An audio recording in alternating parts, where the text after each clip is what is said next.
शुक्लाम्बरधरं विष्णुं शशिवर्णं चतुर्भुजं प्रसन्नवदनं ध्यायेत् सर्वविघ्नोपशान्तये। व्यासं वसिष्ठनप्तारं शक्तै पौत्रमकल्मषं पराशरात्मजं वन्दे शुकतातं तपोनिधिं। व्यासाय विष्णुरूपाय व्यासरूपाय विष्णवे नमो वै ब्रह्मनिधये वासिष्ठाय नमो नमः। अविकाराय शुद्धाय नित्याय परमात्मने सदैकरूपरूपाय विष्णवे सर्वजिष्णवे। यस्य स्मरणमात्रेण जन्म संसारबन्धनात् विमुच्यते नमस्तस्मै विष्णवे प्रभविष्णवे। ॐ नमो विष्णवे प्रभविष्णवे। श्रीवैशम्पायन उवाच श्रुत्वा धर्मान् शेषेण पावनानि च सर्वशः युधिष्ठिरः शान्तनवं पुनरेवाभ्यभाषत। युधिष्ठिर उवाच किमेकं दैवतं लोके किं वाप्येकं परायणं स्तुवन्तः कमर्चन्तः प्राप्नुयुर्मानवा शुभम्। को धर्मः सर्वधर्माणां भवतः परमो मतः किं जपन्मुच्यते जन्तुर्जन्म संसारबन्धनात्। श्रीभीष्म उवाच जगत्प्रभुं देवदेवम् अनन्तं पुरुषोत्तमं स्तुवन्नामः सहस्रेण पुरुषस्तततोत्थितः तमेव चार्चयन् नित्यं भक्त्या पुरुषम् अव्ययम् ध्यायन् स्तुवन्नमस्यं च यजमानस्तमेव च। अनादिनिधनं विष्णुं सर्वलोकमहेश्वरं लोकाध्यक्षं स्तुवन्नित्यं सर्वदुःखातिगो भवेत्। ब्रह्मण्यं सर्वधर्मज्ञं लोकानां कीर्तिवर्धनं लोकनाथं महद्भूतं सर्वभूतभवोद्भवम्। एष मे सर्वधर्माणां धर्मोऽधिकतमो मतः यद्भक्त्या पुण्डरीकाक्षं स्तवैरर्चैर्नरः सदा। परमं यो महत्तेजः परमं यो महत्तपः परमं यो महद्ब्रह्म परमं यः परायणं पवित्राणां पवित्रं यो मङ्गलानां च मङ्गलं देवतं देवतानां च भूतानां यो व्ययः पिता यतः सर्वाणि भूतानि भवन्त्यादियुगागमे यस्मिंश्च प्रलयं यान्ति पुनरेव युगक्षये तस्य लोकप्रधानस्य जगन्नाथस्य भूपते विष्णोर्नाम सहस्रं मे शृणु पापभयापहम्। यानि नामानि गौणानि विख्यातानि महात्मनः ऋषिभिः परिगीतानि तानि वक्ष्यामि भूतये। ऋषिर्नाम्नां सहस्रस्य वेदव्यासो महामुनिः छन्दोऽनुष्ठुप् तथा देवो भगवान् देवकीसुतः अमृतांशोद्भवो बीजं शक्तिर्देवकी नन्दनः त्रिसामाहृदयं तस्य शान्त्यर्थे विनियुज्यते।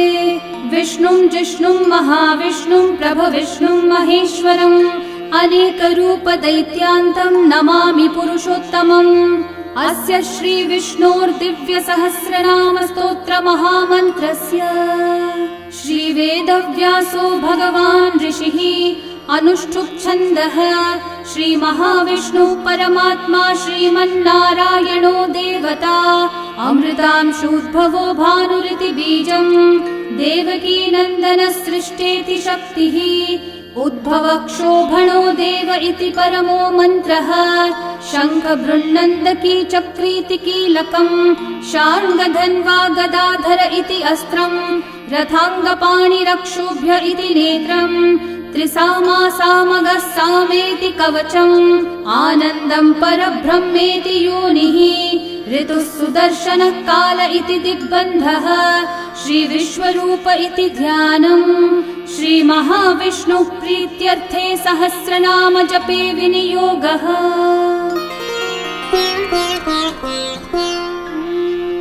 ध्यानम् क्षीरोधन्वत्प्रदेशे शुचिमणिविलसत्सैकते मौक्तिकानां माला क्लृप्तासनस्थस्फटिकमणिनिभैर्मौक्तिकैर्मण्डिताङ्गः शुभ्रैरभ्रैरतभ्रैरुपरि विरचितैर्मुक्तपीयूषवर्षैः आनन्देन पुनीयादरिनलिन गदा शङ्खपाणिर्मुकुन्दः भुवपादौ यस्य नाभिर्वियदसुरनिलश्चन्द्रसूर्यौ च नेत्रे कर्णावाशाशिरौ द्योर्मुखमपि दहनो यस्य वास्तेयमब्धिः अन्तस्थं यस्य विश्वं सुरनरखगो भोगि गन्धर्वदैत्यैः चित्रं रम्यते तं त्रिभुवन विपुषं विष्णुमीशं नमामि। ॐ नमो भगवते वासुदेवाय।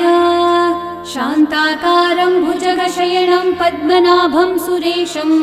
विश्वाधारं गगनसदृशं मेघवर्णं शुभाङ्गं लक्ष्मीकान्तं कमलनयनं योगिहृद्ध्यानगम्यं वन्दे विष्णुं भवभयहरं सर्वलोकैकनाथम् मेघश्यामं पीतकौशेयवासं श्रीवत्साङ्कं कौस्तुभोद्भासिताङ्गं पुण्योपेतं पुण्डरीकायताक्षं विष्णुं वन्दे सर्वलोकैकनाथम् नमः समस्तभूतानामादिभूताय भूभृते अनेकरूपरूपाय विष्णवे प्रभविष्णवे सशङ्खचक्रं सकिरीटकुण्डलं सपीतवस्त्रं सरसीरुहेक्षणं सहारवक्षस्थलशोभिकौस्तुभं नमामि विष्णुं शिरसा चतुर्भुजम् छायायां पारिजातस्य हेमसिंहासनोपरि आसीनमम्बुदश्याममायताक्षम् अलङ्कृतम् चन्द्राननं चतुर्बाहुं श्रीवत्साङ्कितवक्षसं रुक्मिणी सत्यभामाभ्यां सहितं कृष्णमाश्रये। ॐ विश्वं विष्णुर्वषट्कारो भूतभव्यभवत्प्रभुः भूतकृद्भूतभृद्भावो भूतात्मा भूतभावनः भूतात्मा परमात्मा च मुक्तानां परमा गतिः अव्ययः पुरुषः साक्षी क्षेत्रज्ञोऽक्षर एव च योगो योगविदां नेता प्रधानः पुरुषेश्वरः नारसिंहः वपुः श्रीमान् केशवः पुरुषोत्तमः सर्वः शिवस्थाणोर्भूतादिर्निधिरव्ययः सम्भवो भावनो भर्ता प्रभवः प्रभुरीश्वरः स्वयंभू शम्भुरादित्यः पुष्कराक्षो महास्वनः अनादिनिधनो धाता विधाता धातुरुत्तमः अप्रमेयो ऋषिकेशः पद्मनाभोऽमरः प्रभुः विश्वकर्मा मनुस्त्वष्टा स्थविष्ठस्थविरो ध्रुवः अग्राह्यः शाश्वतः कृष्णो लोहिताक्षः प्रतर्दनः प्रभुतस्त्रिककुब्धामः पवित्रं मङ्गलं परम् ईशानः प्राणदः प्राणो ज्येष्ठः श्रेष्ठः प्रजापतिः हिरण्यगर्भो भूगर्भो माधवो मधुसूदनः ईश्वरो विक्रमी धन्वी मेधावी विक्रमक्रमः अनुत्तमो दुराधर्षः कृतज्ञः कृतिरात्मवान् सुरेशः शरणं शर्म विश्वरेतः प्रजाभवः अहः संवत्सरो व्याळः प्रत्ययः सर्वदर्शनः अजः सर्वेश्वरः सिद्धिः सिद्धि सर्वादिरच्युतः वृषा कपिरमेयात्मा सर्वयोगविनिःसृतः वसुर्वसुमना सत्यः समात्मा संमितः समः अमोघः पुण्डरीकाक्षो वृषकर्मा वृषाकृतिः रुद्रो बहुशिरा बभ्रुर्विश्वयोनिःशुचिश्रवाः अमृतः शाश्वतस्थाणोर्वरारोहो महातपाः सर्वगः सर्वविद्भानुः विश्वक्सेनो जनार्दनः वेदो वेदविदव्यङ्गो वेदाङ्गो वेदवित्कविः लोकाध्यक्षः सुराध्यक्षो धर्माध्यक्षः कृताकृतः चतुरात्मा चतुर्व्यूहश्चतुर्दंष्ट्रश्चतुर्भुजः भ्राजिष्णुर्भोजनं भोक्ता सहिष्णुर्जगदादिजः अनघो विजयो जेता विश्वयोनिः पुनर्वसुः उपेन्द्रो वामनः प्रांशुरमोघः शुचिरूर्चितः अतीन्द्रः सङ्ग्रहः सर्गो धृतात्मा नियमो यमः वेद्यो वैद्यः सदा योगी वीरः माधवो मधुः अतीन्द्रियो महामायो महोत्साहो महाबलः महाबुद्धिर्महावीर्यो महाशक्तिर्महाद्युतिः अनिर्देश्य वपुः श्रीमान् अमेयात्मा महाधृतक् महेश्वासो महीभर्ता श्रीनिवासः सतां गतिः अनिरुद्धः सुरानन्दो गोविन्दो गोविदाम्पतिः मरीचिर्दमनोहंसः सुपर्णो भुजगोत्तमः हिरण्यनाभः सुतपः पद्मनाभः प्रजापतिः अमृत्युः सर्वदृक्सिंहः सन्धाता सन्धिमान् स्थिरः अजो दुर्मशनः शास्ता विश्रुतात्मा सुरारिः गुरुर्गुरुतमो धामः सत्यः सत्यः पराक्रमः निमिषो निमिषस्रग्वी वाचस्पतिरुदारधीः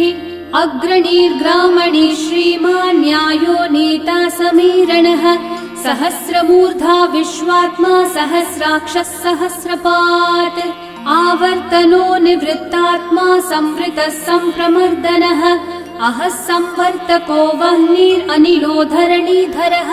सुप्रसादः प्रसन्नात्मा विश्वदृग्विश्वभुग्विभुः सत्कर्ता सत्कृतः साधुर्जन्मोर्नारायणो नरः असंख्येयो प्रमेयात्मा विशिष्टः शिष्टकृच्छुचिः सिद्धार्थः सिद्धसङ्कल्पः सिद्धिदः सिद्धिसाधनः वृषाही वृषभो विष्णुर्वृषपर्वा वृषोदरः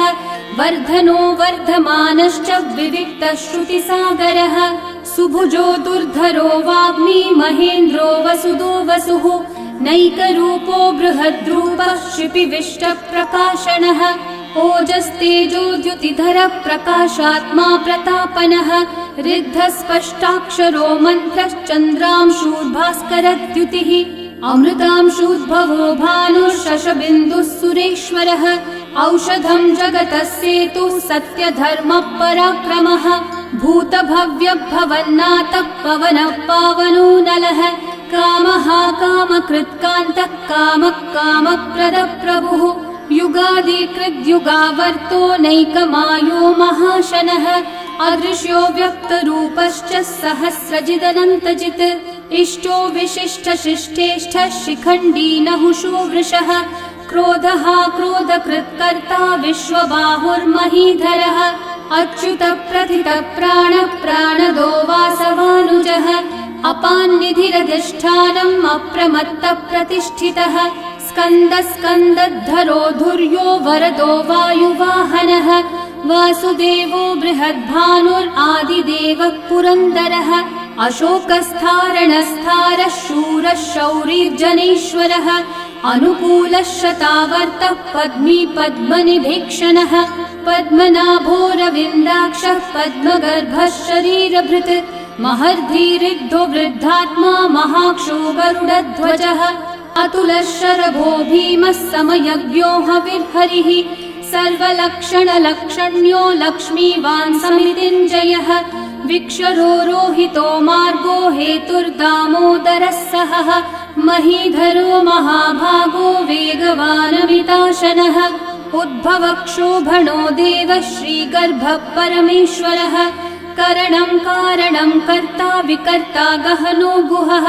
व्यवसायो व्यवस्थानः संस्थानस्थानदो ध्रुवः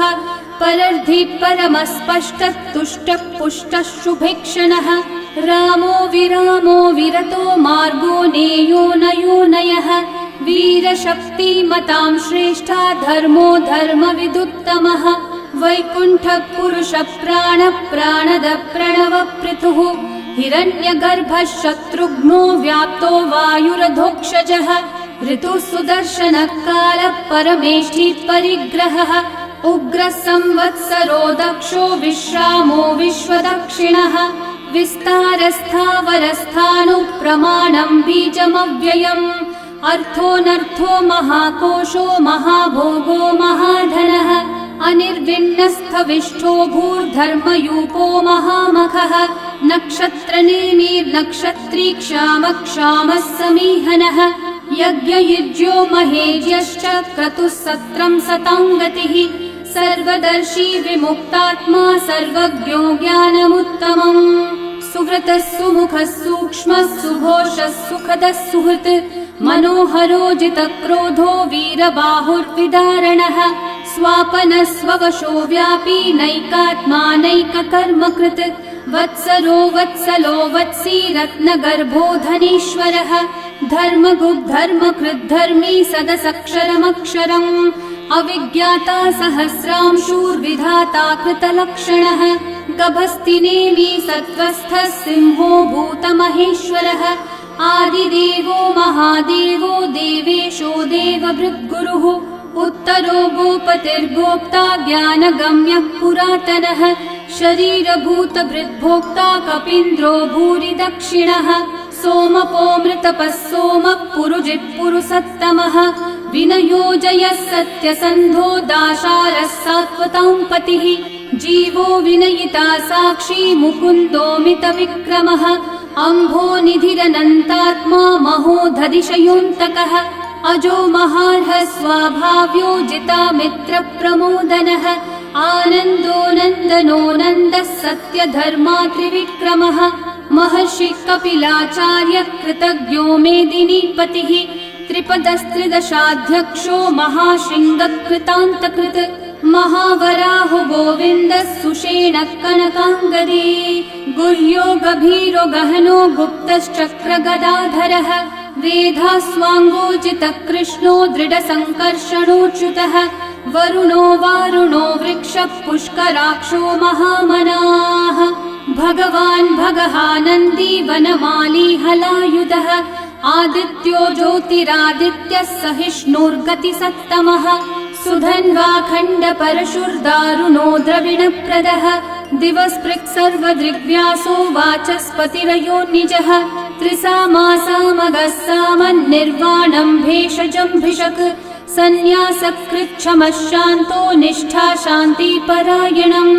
शुभाङ्गः शान्तिदः सृष्टा कुमुदः कुवलेशयः गोहितो गोपतिर्गोप्ता वृषभाक्षो वृषप्रियः अनिवर्ती निवृत्तात्मा संक्षेप्ताक्षेमकृच्छिवः श्रीवत्सवक्षा श्रीवासः श्रीपतिः श्रीमतांवरः श्रीधः श्रीशः श्रीनिवासः श्रीनिधिः श्रीविभावनः श्रीधरः श्रीकरः श्रेयः श्रीमान् लोकत्रयाश्रयः स्वक्षः स्वङ्गः शतानन्दो नन्दिर्ज्योतिर्गणेश्वरः विजितात्मा विधेयात्मा सत्कीर्तिश्चिन्न संशयः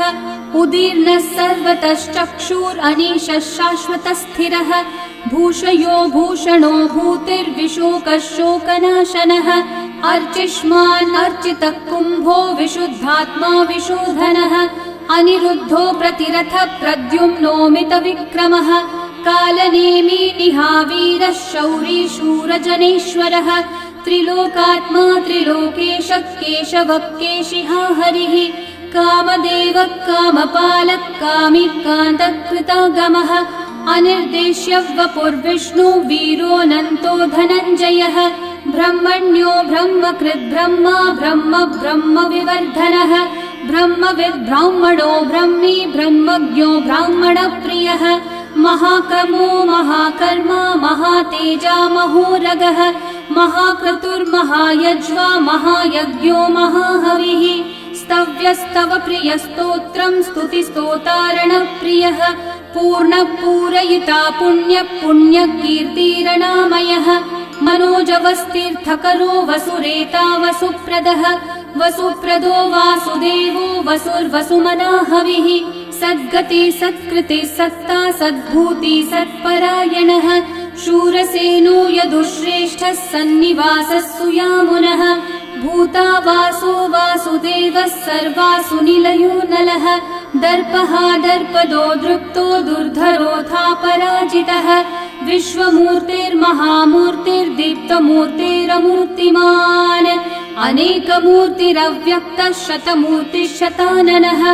एकोनैकः स वः किं यतत्पदमनुत्तमम् लोकबन्धुर्लोकनाथो माधवो भक्तवत्सलः सुवर्णवर्णो हेमाङ्गो वराङ्गश्चन्दनाङ्गदे वीरः विषमः शून्यो घृताशीरशलश्चलः अमानी मानदो मान्यो लोकस्वामी त्रिलोकधृक् सुमेधा मेधजो धन्यः सत्यमेधाधराधरः तेजो वृषो द्युतिधरः सर्वशस्त्रभृतांवरः प्रग्रहो निग्रहो व्यग्रो नैकः शृङ्गो गदाग्रजः चतुर्मूर्तिश्चतुर्बाहुश्चतुर्व्यूहश्चतुर्गतिः चतुरात्मा चतुर्भावश्चतुर्वेदविदेकपात् समावर्तो निर्वृत्तात्मा दुर्जयो दुरतिक्रमः दुर्लभो दुर्गमो दुर्गो दुरावासो दुरारिहा शुभांगो लोकसारंगः सुतन्तुस्तन्तुवर्धनः इन्द्रकर्मा महाकर्मा कृतकर्मा कृतागमः उद्भवः सुन्दर सुन्दो रत्ननाभः सुलोचनः अर्को वाजस्सनः शृङ्गी जयन्तः सर्वविजयी सुवर्णबिन्दु रक्षोभ्यः सर्ववागीश्वरेश्वरः महाहृदो महागर्तो महाभूतो महानिधिः कुमुदः कुन्दरः कुन्दः पर्जन्यः पावनो निलः अमृताशोऽमृतवपुः सर्वज्ञः सर्वतोमुखः सुलभः सुव्रतः सिद्धः शत्रुजिच्छत्रुतापनः न्यग्रोधोदम्बरोऽश्वत्थः चाणूरान्ध्रनिषूदनः सहस्रार्ची सप्तजिह्वा सप्तैधा सप्तवाहनः अमूर्तिरनघोचिन्त्यो भयकृद्भयनाशनः अनुर्बृहत्कृशस्थूलो गुणभृन्निर्गुणो महान् अधृतस्वधृतस्वास्य प्राग्वंशो वंशवर्धनः भारभृत्कथितो योगी योगीशः सर्वकामदः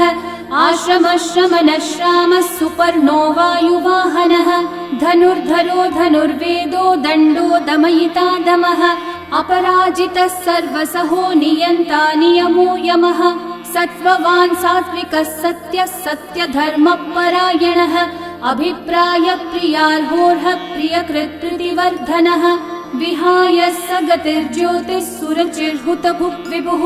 रविर्विरोचनः सूर्यः सविता रविलोचनः अनन्तो हुतभुग्भोक्ता सुखदो नैकजोऽग्रजः अनिर्विण्णः सदा मर्षि लोकाधिष्ठानमद्भुतः सनात् सनातनतमः कपिलः कपिरव्ययः स्वस्तिदः स्वस्तिकृत् स्वस्ति स्वस्ति भुक् स्वस्ति दक्षिणः अरौद्रः कुण्डली चक्री विक्रम यूर्जितशासनः शब्दातिगः शब्दसः शिशिरः शर्वरीकरः अक्रूरः पेशलो दक्षो दक्षिणः क्षमिनाम्बरः विद्वत्तमो वीतभयः पुण्यश्रवणकीर्तनः उत्तारणो दुष्कृतिः पुण्यो दुःस्वप्ननाशनः वीरः रक्षणः सन्तो जीवनः पर्यवस्थितः अनन्तरूपोऽनन्तश्रीर्जितमन्युर्भयापहः चतुर्रश्रो गभीरात्मा विदिशो व्यादिशो दिशः अनादिर्भूर्भुवो लक्ष्मी सुवीरो रुचिराङ्गदः जननो जनजन्मादि भीमो भीमपराक्रमः आधारनिलयो धाता पुष्पहास प्रजागरः ऊर्ध्वगः सत्पथाचारः प्राणदः प्रणवपणः प्रमाणं प्राणनिलयं प्राणभृत् प्राणजीवनः तत्त्वं तत्त्वविदेकात्मा जन्म मृत्युजरातिगः भूर्भुवः स्वस्तरुस्तारः सविता प्रपितामहः यज्ञो यज्ञपतिर्यज्वा यज्ञाङ्गो यज्ञवाहनः यज्ञभृद्यज्ञकृद्यज्ञी यज्ञभुग्यज्ञसाधनः यज्ञातकृद्यज्ञगुह्यामन्नमन्नादयेव च आत्मयोनिः स्वयं जातो वैखानः सामगायनः देवकीनन्दनः सृष्टा शितीशः पापनाशनः शङ्खबृन्नन्दकी चक्री शार्ङ्गधन्वा गदाधरः रथाङ्गपाणिरक्षोभ्यः सर्वप्रहरणायुधः सर्वप्रहरणायुध ॐ नम इति वनमाली गदी शार्ङ्गी शङ्खी चक्री च नन्दकी श्रीमान्नारायणो विष्णुर्वासुदेवोऽभिरक्षतु वनमाली गदी शार्ङ्गी शङ्खी चक्री च नन्दकी श्रीमान्नारायणो विष्णुर्वासुदेवोऽभिरक्षतु वनमाली गदी शार्ङ्गी शङ्खी चक्री च नन्दकी श्रीमान्नारायणो विष्णुर्वासुदेवोऽभिरक्षतु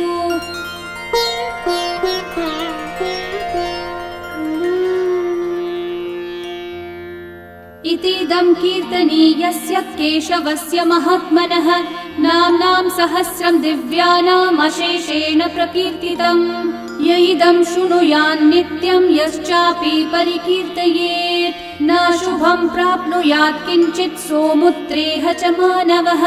वेदान्तगो ब्राह्मणः स्यात् क्षत्रियो विजयी भवेत् वैश्योधन समृद्धः स्यात् शूद्रः सुखमवाप्नुयात् धर्मार्थी प्राप्नुयात् धर्मम् अर्थार्थी चार्थमाप्नुयात् कामानवाप्नुयात् कामी प्रजार्थी चाप्नुयात् प्रजाम् भक्तिमान्यः सदोत्थाय शुचिस्तद्गतमानसः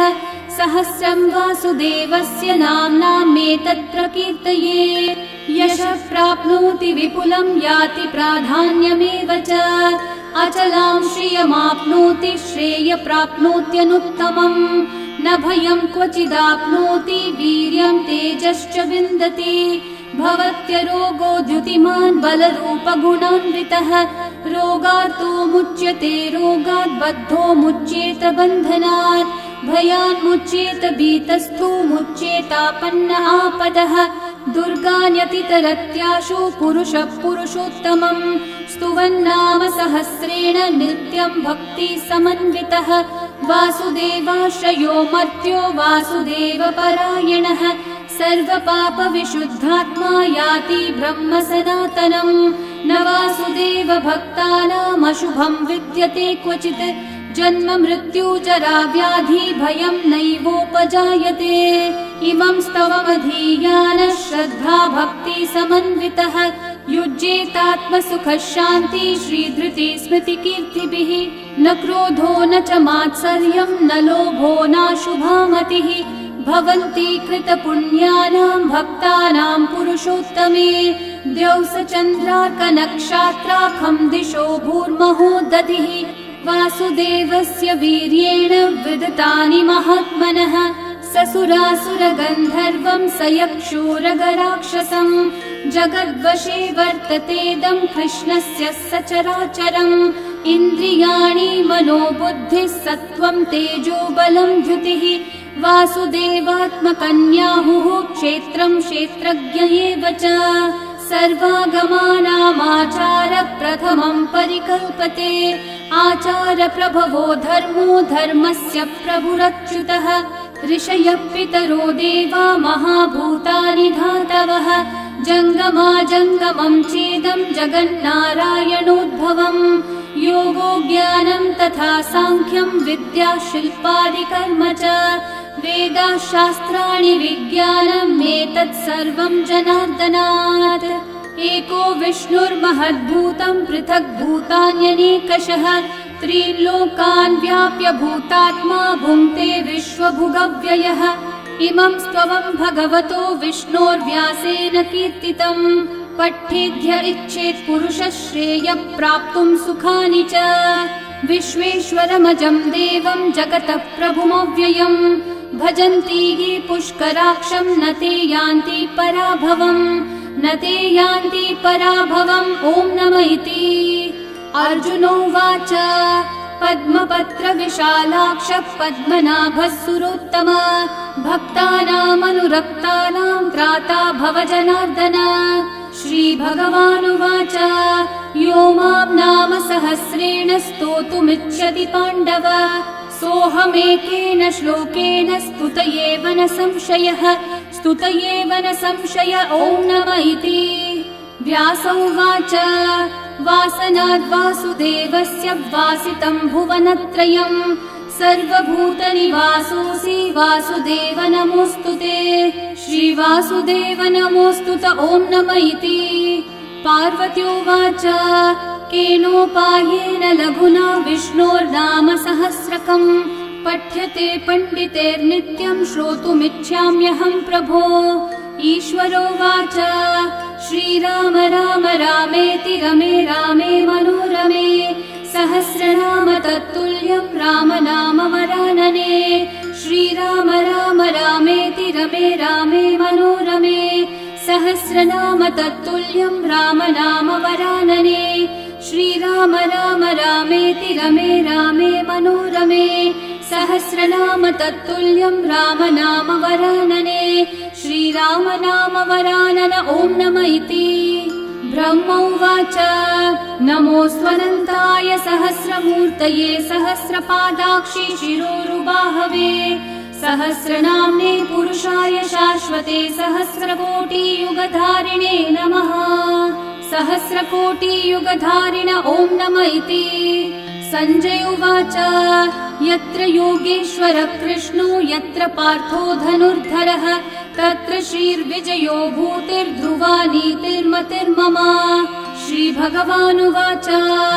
अनन्याश्चिन्तयन्तो मा ये जनाः पर्युपासते तेषां नित्याभियुक्तानां योगक्षेमं वहाम्यहम्। परित्राणाय साधूनां विनाशाय च दुष्कृतां धर्म संस्थापनार्थाय सम्भवामि युगे युगे। आर्ता विषण्णा शिथिलाश्च भीता घोरेषु च व्याधिषु वर्तमानाः संकीर्त्य नारायण शब्दमात्रं विमुक्तदुःखा सुखिनो भवन्तु। कायेन वाचा मनसैन्द्रियैर्वा बुद्ध्यात्मना वा प्रकृते स्वभावात् करोमि यद्यत् सकलं परस्मै नारायणायेति समर्पयामि। श्री विष्णु सहस्रनाम स्तोत्रम् सम्पूर्णम्।